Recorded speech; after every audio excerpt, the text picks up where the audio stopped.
Your location when you are in God's presence becomes that of the observer. And when you're not in God's presence, what is your location? Then there is the sense like I'm gonna pick this up, I'm gonna save this. There is the sense and it feels real. Yes. Try to have a moment and see if you notice any moment where it seems real without the hypnosis of a thought.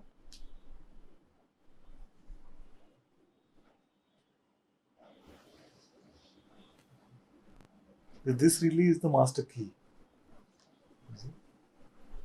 The mind will tell you, no, it's just energetic. But it's not. Because there's no problem in any pure perception except under the influence of belief in a thought.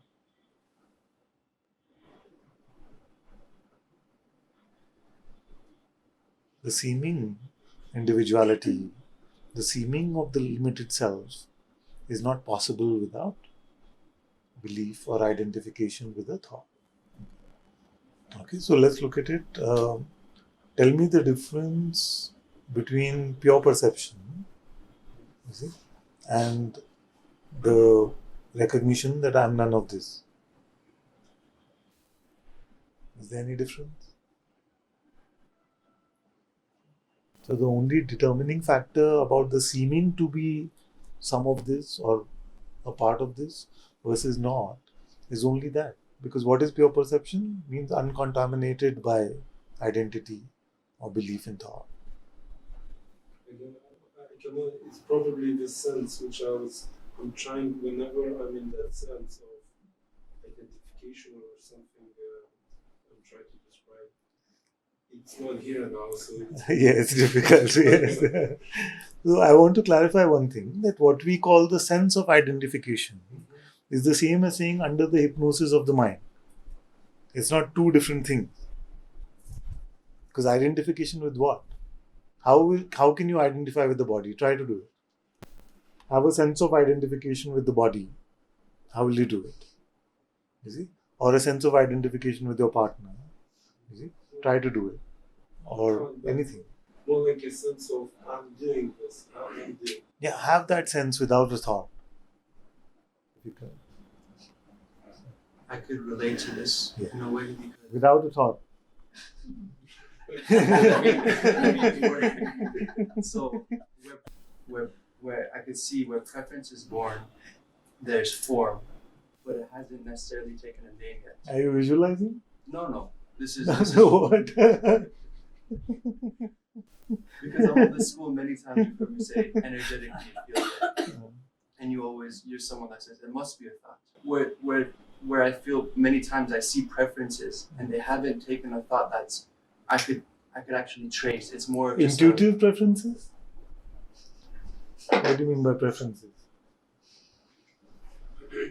well, in that state of presence, when the person and movements come and you're staying there as the witness, you see. Too fast for me. So, can the person come without thought?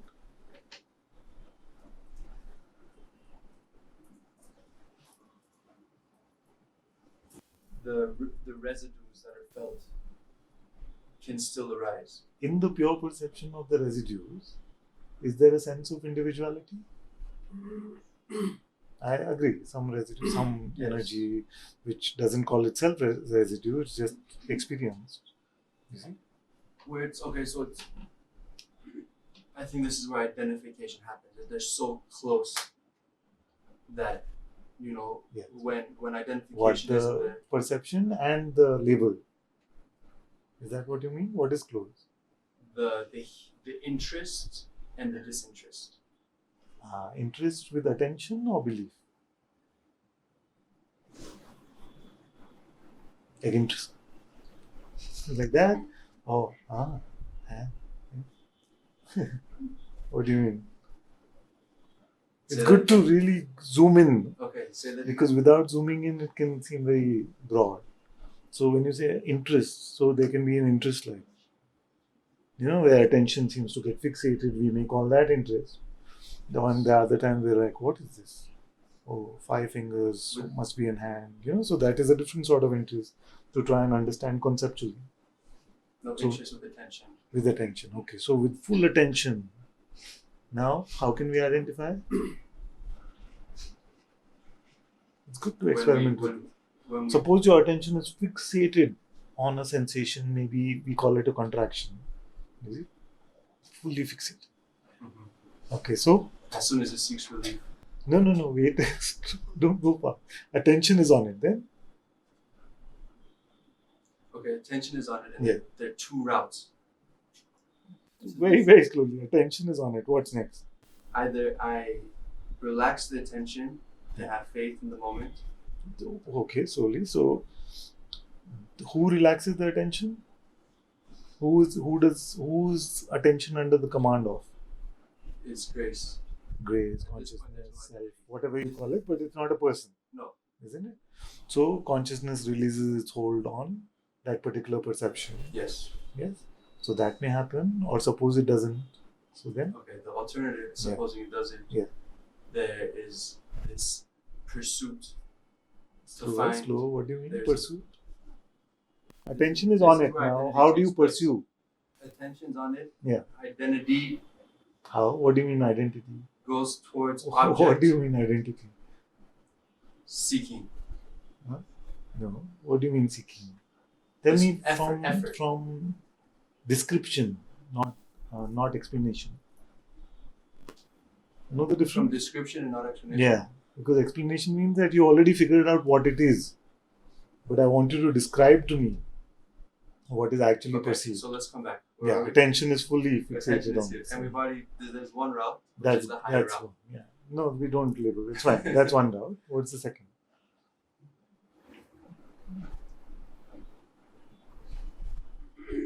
Where somehow attention, it just forms, and there's a wanting to Attention change. forms there's a want to change.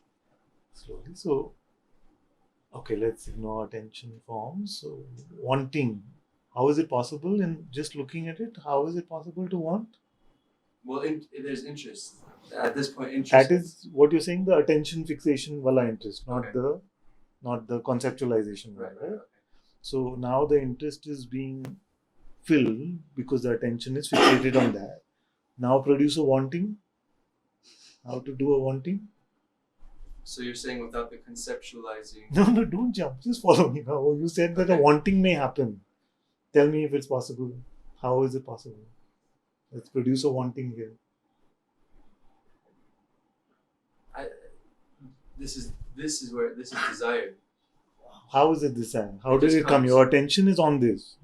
Now something else is coming in attention. What are we saying? Something else is coming in attention?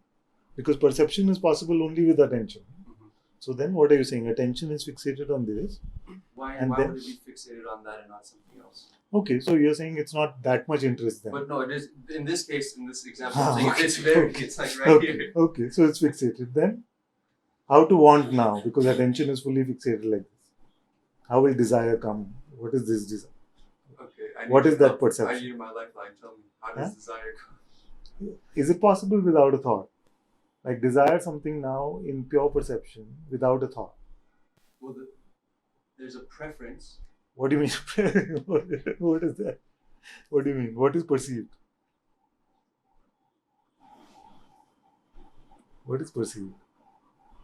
That we may call that a preference. Extreme unpleasantness and an interest But in that's here already, no? This was the contraction. Uh, Okay, now preference. How is preference coming? Or desire or wanting or preference? How is it coming? How can you confirm its presence? The presence of wanting or desire? because there's something formless that's witnessing a subtle form. Okay, that's where we are. Okay, then. So that subtle form hasn't taken on like a full-on conceptual thought. But No, it's that's just where we are. So now what happened next? Okay, you need to help me here. I don't know. I'm proposing, Okay, you know well- what I'm proposing? I'm proposing that Actually, no. without identification with the thought, you cannot say there's a grasping, desiring, preference. None of that. So if I'm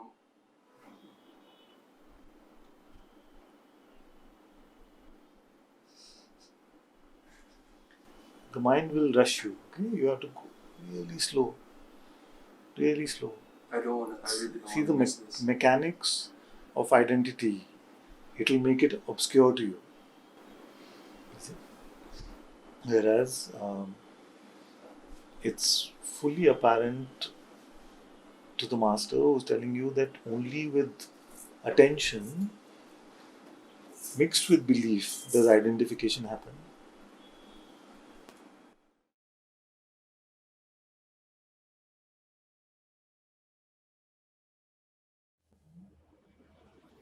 Antantaji.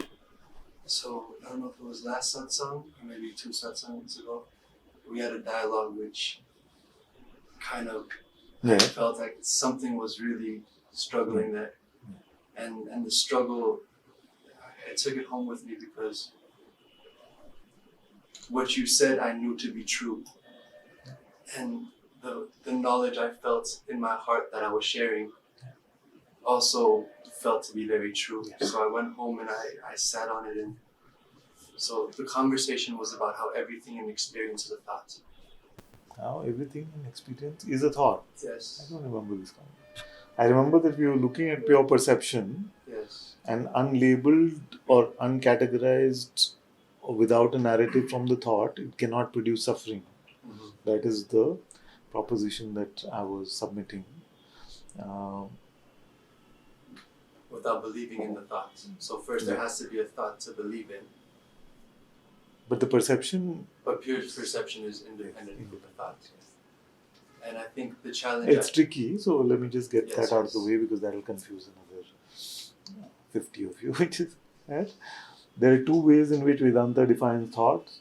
One is the energy constructs in our brain, which in our mind, which carry those, not brain but mind, which carry those messages for us. That is what we usually in satsang refer to as a thought.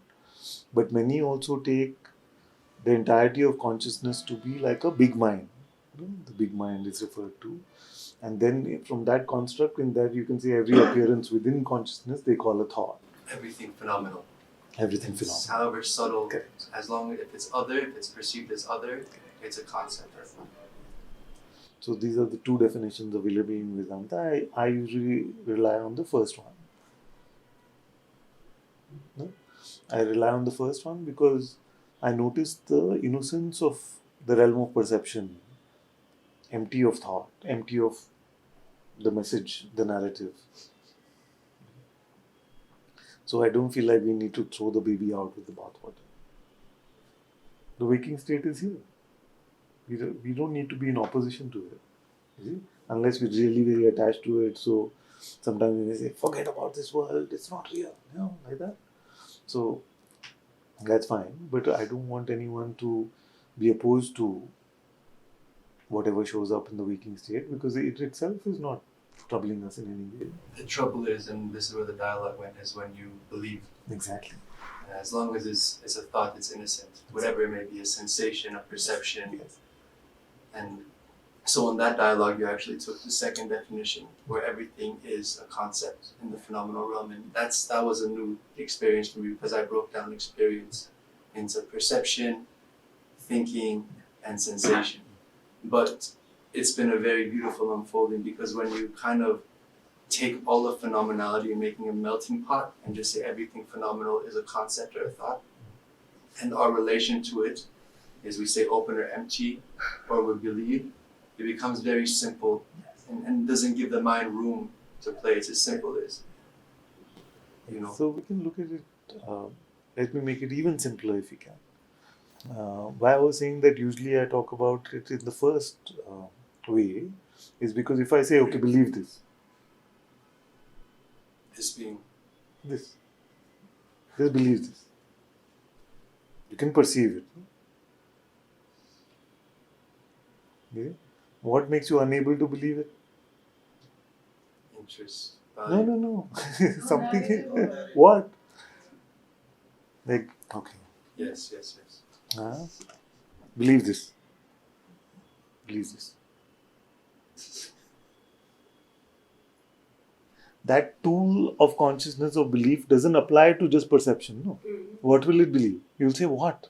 Believe this. But it doesn't have to be a full-on thought. I mean, if you take the first definition, because I can see that, and I'm not going to think, oh, the cup is going to come hit me in the head. Yeah. I'll just go to a memory of being smacked in the head. Yeah. And so there'll be a sensation that's like this. Yeah. No, wait. So, before that, just this itself believe.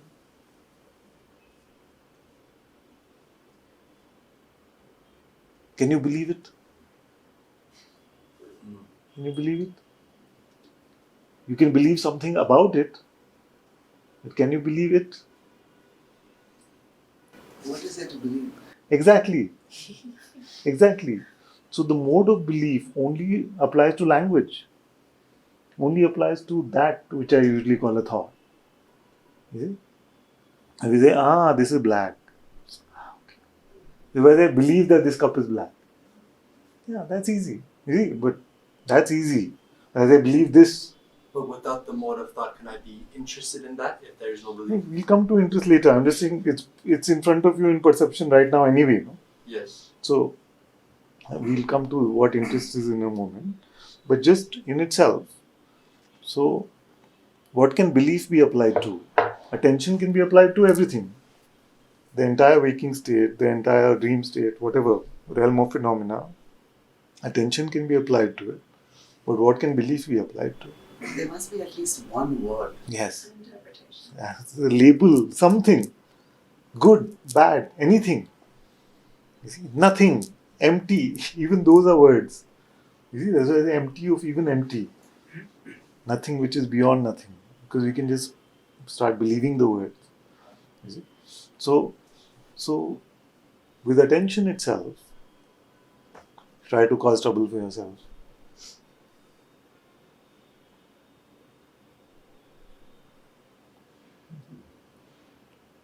Can't do it.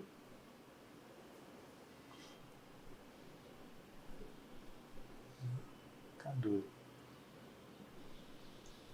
And what can be believed? So, can it be believed? Believe this. No. It's a very absurd thing to say. I can say, okay, now believe the cup is black. Then all of you can say, okay, I'll try to believe the cup is black. Or believe the cup is white.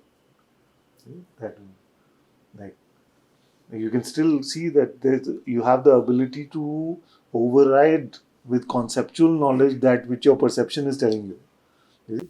So if I told you this is just an optical illusion, and because you have credibility with me, hopefully, and I said this is just an optical illusion, actually it is just a white bowl which is appearing because of the way it is designed as a black cup. You see? And you may say, but I don't do this, but we do this every day. We do this every day.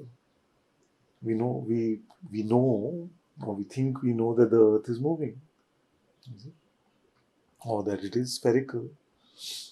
Because we have used conceptual knowledge to override even what perceptions are being interpreted by the mind to be. Because the perception of the world seems to be flat. And yet we've changed that. So the tongs of belief, the grasping, the grip, the grasp of belief, you see, can it be applied to something which is not in language?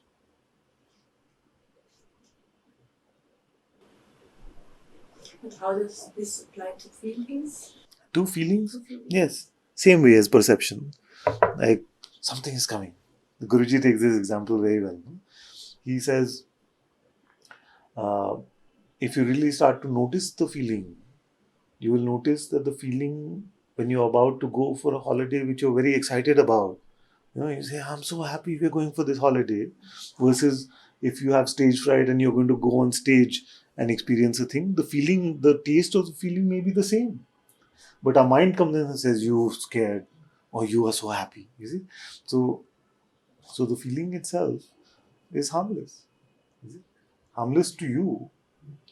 Is it? The pain or something may come, it may shake the body, but we don't suffer from it. Is it? What is the difference? label that we put on it? That Is then the causes label, us to- and then because what is baggage, what is conditioning, what that label means for us. Is it? So if in your country, of course your country is famous for cats, but if your country you did not have a cat, somebody says cat. It's a empty label. Is it? So, but most of us, we put all our history, all our baggage very closely connected with cat. I like cats. Oh, I like cats because I had a cat, my neighbor had a. The full story is included. Just we may just say cat. So, so this is actually a very good transition point, because the point, like the conversation we're having 2 satsangs ago, saying there's some experiences, some things that are so subtle, there's no real name on it Wait. yet. Okay, I know you're going there. Wait, first before you go to all of that, because we Okay, made a deal okay. also. Yes. We'll come to that in a moment, right? So now let's take the mind's primary objection. The mind's primary objection is that if I say, don't label this cup, don't say it's black, don't say it has tea, just be. You see, the mind will say, but that's a very stupid way to live. You see, it's absent of intelligence, the absence of intelligence. But is it true? Because if I propose to you that whatever intelligence you need in that moment from that experience is inherent in the perception of that itself, it doesn't need the story-fication on top. So so in this case, you're saying in pure perception, there's the mirage. It's not labeled as a cup, but the waking state is still observable. It just hasn't taken a definition yet. Yes. But you don't have to make it sound fancy. It's just But simple is fine. So it's just what it is. Now, why I'm saying that is because we can create a new like narrative structure which can become like meta labels. So you need to avoid that. Just return to very sort of innocent, simple sort of mode of expression, because those are the ones which like we may fall in love with our own expressions and then they become the narratives which we can't leave. Just tools to communicate. We're not trying to say anything at all special or important or anything like that. It's just tools to communicate. Okay, so now open and empty.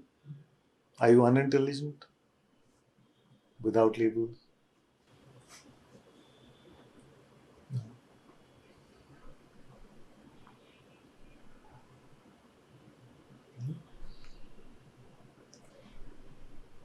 Intelligent is a loaded word. Yeah, it's true. It's also a label. What do you mean by intelligence? What is needed in this moment, apparently needed from you in this moment, is it available to you just in perception or do you need to have a story? This is what I'm trying to say.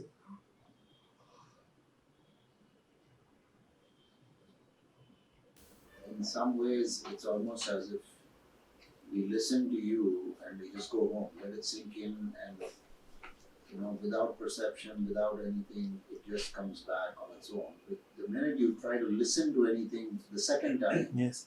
it's in a different.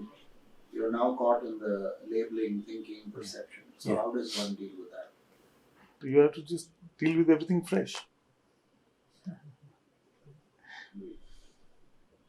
That's what I was saying earlier also to Jyotina, that I don't have most of this trouble because I know that everything is just moving moment to moment, and if any other guidance is needed beyond what perceptions are providing, then my heart will speak. And if it doesn't speak, I know nothing else is required. I'm just trying to understand the labeling, because labeling, I think you are saying more in terms of narration or storyfication versus the whatever we see label comes like beard, that's a label, connector, camera, all these are labels. So in what way you're saying that? Does it come? Yeah, as soon as we see something, label. Right now, you're seeing so many things, all the labels are coming. Man, couch, computer, all labels are coming. Again, it is not coming as thought, but label is there. Where? If not as thought, then as what? Recognition. How do we recognize? Do you recognize a cup? I think we recognize it. No, my dear. Cup is just a category in language. No? It's an abstraction. Because you see a handle, you see a shape, you say it's cup. But that's only in thought. Like that's why the Zen master would say there's no table. What table? Then you say, okay, there are 4 sticks and a slab of wood. Then you say, there are no sticks. What is a stick? And you say, okay, now this brown color, something. You break it down. But we don't break it in our just perception of table, because you can start breaking up to and up down, then what is inside also you don't have quanta, etc. etc. So nothing is really there. We don't do just. No, what comes organically? You're saying that along with perception, the name also comes. Yes, again. Just see That's not my whatever is experience. label. In whichever language. Okay, what labels are coming now? Fast. Ice. Okay. Here, I mean, curd, shelled white color. Like that. Go on. Sorry? Go on. Don't stop. You're still perceiving, no? I'm trying to check if my experience is different from yours because that's not my experience. Wait. I don't feel like organically the label comes. Whatever you're perceiving right now, are you also meeting it with the labels or no? And what part of it do you label? You label everything showing up in your perception? What I'm trying to say is, we cannot recognize anything without label. Yeah, that is the label. Not recognize.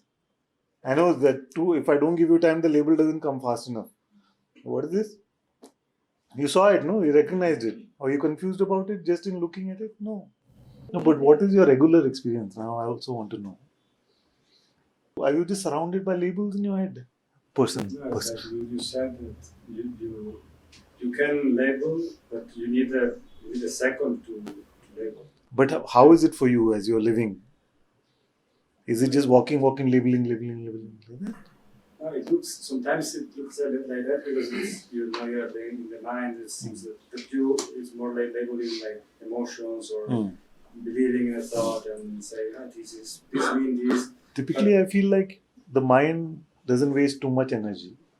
Whatever it needs for its story, it labels that.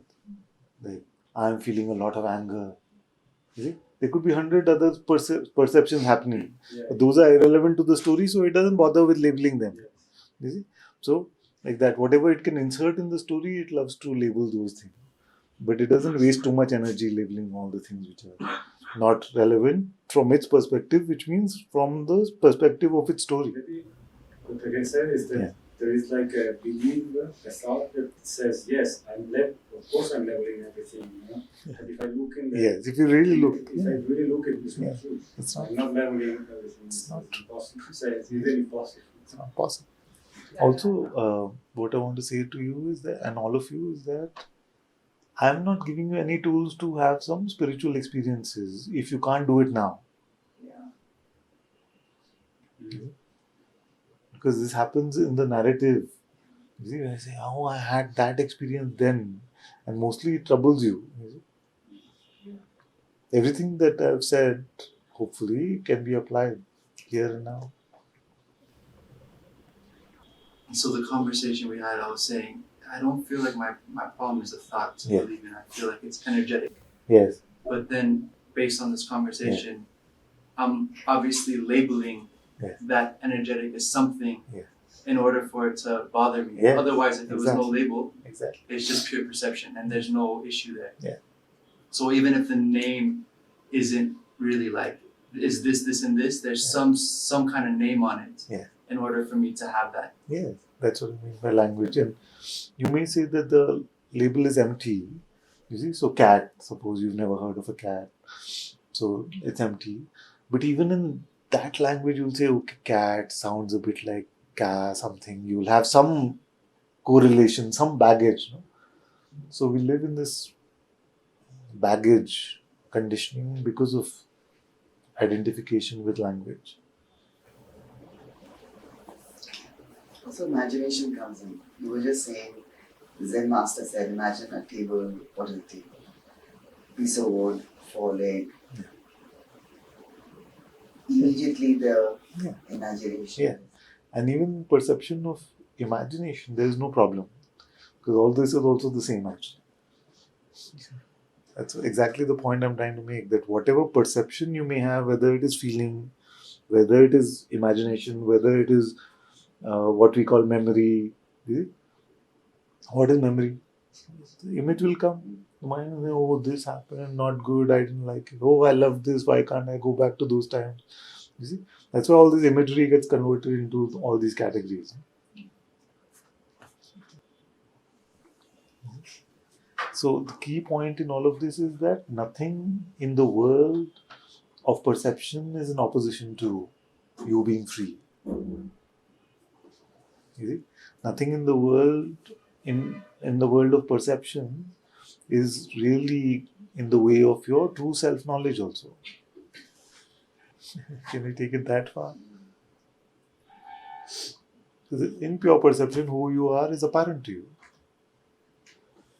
I'm stating it, it sounded like a statement, but as a proposition, what do you find?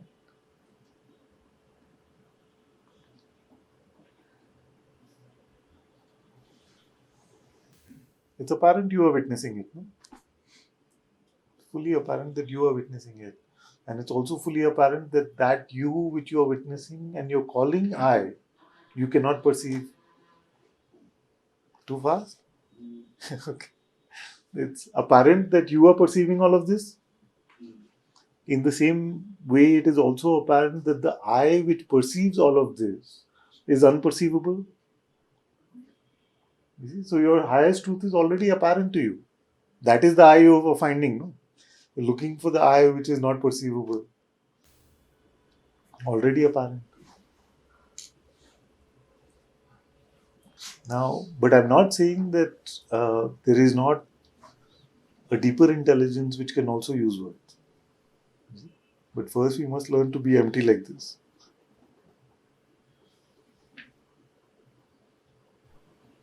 And the mind will conceptualize everything. You just let it go. Don't get in the way of it trying to conceptualize things. That is not the job. The job is to do what you want. You are not bothered. Allow it to do whatever it wants.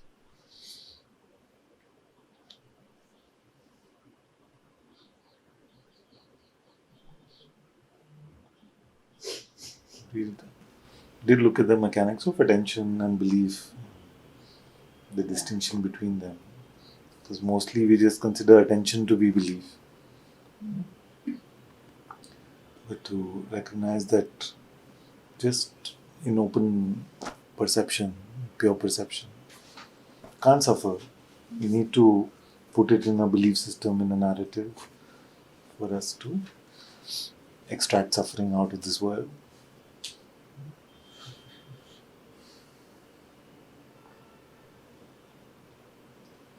So, but what But is it's it? also more than that, because we were saying that in pure perception, not only is the fact that you are the witness to all of this apparent to you, but in that also apparency of self-knowledge, you see that you are unperceivable as the witness,